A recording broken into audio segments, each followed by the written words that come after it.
ADA Universitetində memarlıq, şəhərsalma və dizayn sahəsində regionun ən nüfuzlu tədbirlərindən biri Baku Archifest 2025 festivalının açılışı oldu. Tədbir memarlıq, şəhərsalma və innovativ dizayn istiqamətlərində mütəxəssisləri, tələbələri və sahə nümayəndələrini bir araya gətirdi. ADA Universitetinin Dizayn və Memarlıq Fakültəsinin akademik tərəfdaşlığı ilə təşkil olunan festival artıq ikinci dəfədir ki, keçirilir. Bu ilki Baku Archifest 2026-cı il Ümumdünya Şəhərsalma Forumu çərçivəsində başlayan Azərbaycan Şəhərsalma kampaniyasının ilk tədbiridir. ADA Universitetinin rektoru Hafiz Paşayev tədbirdə çıxışında ölkənin müxtəlif bölgələrində təhsil müəssisələrinin inşası və yenidən qurulması istiqamətində görülən işlərdən danışdı. Rektorun sözlərinə görə qarşıda çox böyük layihələr var və bu proseslərə tələbələrin də qoşulması vacibdir. Dövlət Şəhərsalma və Arxitektura Komitəsinin sədr müavini İlqar İsbatov isə Bakıda keçiriləcək Dünya Şəhərsalma Forumundan danışaraq Azərbaycanın bu beynəlxalq tədbirə fəal hazırlaşdığını vurğuladı. BMT-nin məskunlaşma proqramının Azərbaycan üzrə missiya rəhbəri Anna Suave çıxışında qeyd etdi ki, 13-cü Şəhərsalma Forumunun ölkəmizdə keçirilməsi Azərbaycanın qlobal şəhərsalma müzakirələrinin mərkəzinə çevrilməsinə imkan yaradacaq.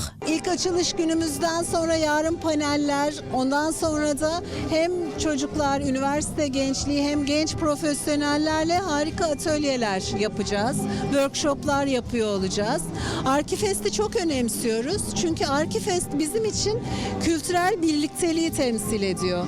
Baku Archifest 2025 Memarlıq və Şəhərsalma Festivalının ikinci ilini qeyd edirik. Çox həyecanlıyıq. Geniş komandayla ciddi hazırlıq gördük. Baku Archifest 2025 mədəni müxtəlifliyi təmsil edir. Bu il tədbirdə İtaliya, Böyük Britaniya, İran və Türkiyə kimi ölkələrdən müxtəlif iştirakçılar var. Biz festivalın əhatə dairəsini daha da genişləndirib diqqət mərkəzində saxlamağı planlaşdırırıq. Gələn il Avropa və Amerikanın memarlıq ofislərindən, həmçinin Özbəkistan və Qazaxıstandan iştirakçılarımız olacaq. Bakı bu festival üçün ideal şəhərdir. Buradakı memarlıq dəyərlərinə sahib çıxmaq üçün bu cür tədbirlərin keçirilməsi vacibdir. Rəsmi hissənin sonunda ADA Universiteti ilə Paşa Real Estate Group arasında anlaşma memorandumu imzalandı. Razılaşmaya əsasən dizayn yaradıcılıq və sahibkarlıq mərkəzinin əsas tərəfdaşlığı növbəti 5 il ərzində Paşa Real Estate Group olacaq. Qeyd edək ki, festival çərçivəsində Azərbaycan, İtaliya, Türkiyə və digər ölkələrdən tanınmış memar və dizaynerlər ideal şəhərin dizaynı, Bakının keçmişi, bugünü və gələcəyi mövzularında çıxış edəcəklər. Baku Archifest 2025 Azərbaycanın gələcək şəhər mühitini formalaşdırmaq istiqamətində ideya və innovasiyaların görüş nöqtəsidir.